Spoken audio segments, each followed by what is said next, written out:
Alors, ça y est, GE Aerospace a publié ses résultats pour l'année 2025. On va donc décortiquer ensemble les chiffres clés pour comprendre de manière simple et factuelle comment l'entreprise a vraiment performé.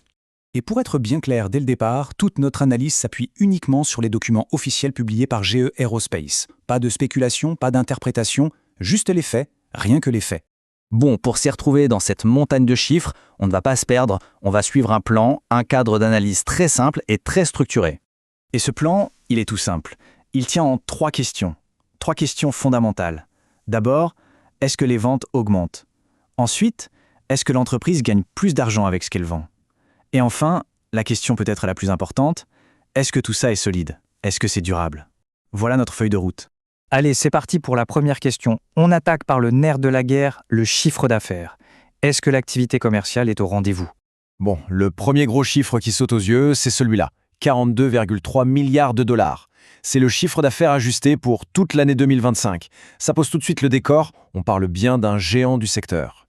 Mais un chiffre brut, ça ne dit pas tout. Ce qui est vraiment intéressant, c'est la tendance. Et là, le chiffre d'affaires progresse de 21%. C'est costaud. Mais le chiffre peut-être encore plus parlant, c'est celui des commandes, le business de demain. Et là, on a un bond de 32%. C'est énorme. Et ça veut dire que l'entreprise a une excellente visibilité pour les années à venir. Alors, d'où vient tout cet argent? Eh bien, le graphique est très clair. Le gros morceau, c'est les moteurs commerciaux et les services qui vont avec. Ça représente près des 3/4 du chiffre d'affaires. C'est vraiment le cœur du réacteur de GE Aerospace. Et si on regarde un peu dans le détail, on voit que ça pousse fort un peu partout. Les services pour les avions de ligne, plus 26%, les livraisons du fameux moteur LEAP battent des records, plus 28%, et même la partie défense n'est pas en reste avec une belle croissance de 11%. Bref, la machine tourne à plein régime. Bon, on a vu qu'il vendait plus. C'est un bon début. Mais la deuxième question, c'est est-ce que l'entreprise est plus rentable? C'est ce qu'on va vérifier tout de suite. Et là encore, le chiffre est impressionnant.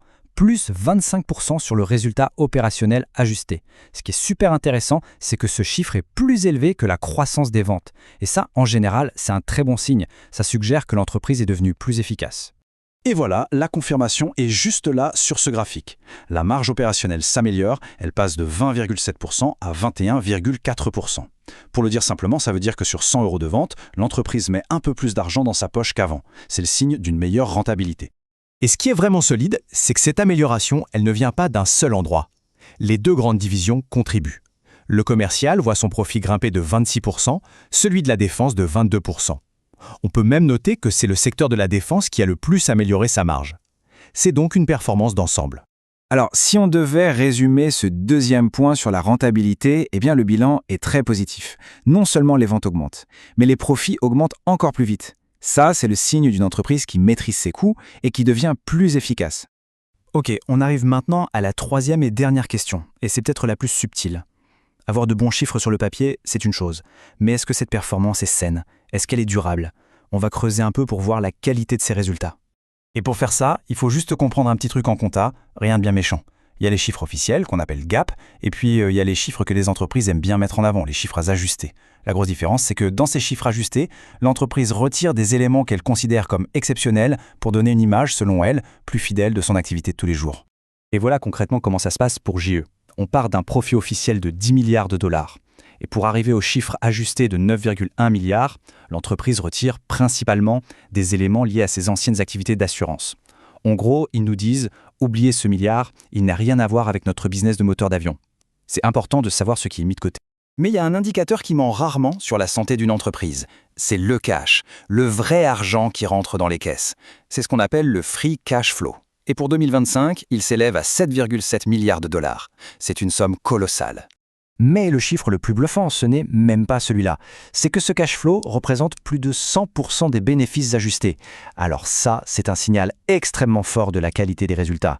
Ça veut dire que chaque dollar de profit annoncé sur le papier se transforme en plus d'1 dollar de cash bien réel. Et ça, c'est le signe d'une gestion très saine.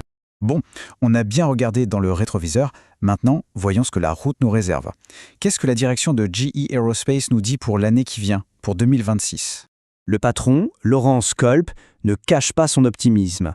Il parle de solide dynamique, il dit qu'ils sont bien partis pour créer encore plus de valeur et il annonce une nouvelle année de croissance substantielle. Le ton est donné. Et ces belles paroles ne sont pas que des mots, elles sont traduites en chiffres. Pour 2026, ils visent une croissance de leur chiffre d'affaires qu'ils appellent low double digits. En clair, ça veut dire entre 10 et 13%. Et il prévoit que les profits, et surtout le cash, continuent de grimper. La trajectoire est claire. Allez, c'est le moment de rassembler toutes les pièces du puzzle. Si on devait résumer en quelques points cette analyse des résultats 2025, qu'est-ce qu'on retiendrait ? Reprenons simplement nos 3 questions de départ. Est-ce qu'ils vendent plus ? Oui, sans aucun doute, avec 21% de croissance. Est-ce qu'ils gagnent mieux ? Oui, absolument. Les profits augmentent plus vite que les ventes, les marges s'améliorent. Et enfin, est-ce que c'est durable ? Eh bien, la performance semble très solide. Elle est confirmée par une génération de cash vraiment impressionnante. Voilà. Avant de se quitter, il est important de rappeler que tout ce qu'on vient de voir est une lecture factuelle des chiffres publiés par l'entreprise. Ce n'est en aucun cas une recommandation financière. Ce qu'on peut dire, c'est que les résultats de 2025 montrent une entreprise en pleine forme, avec une dynamique très positive. Maintenant, la grande question pour 2026, c'est de savoir si elle arrivera à maintenir ce rythme, notamment face aux défis de la chaîne d'approvisionnement mondiale qui ne disparaissent pas. C'est ça le vrai enjeu.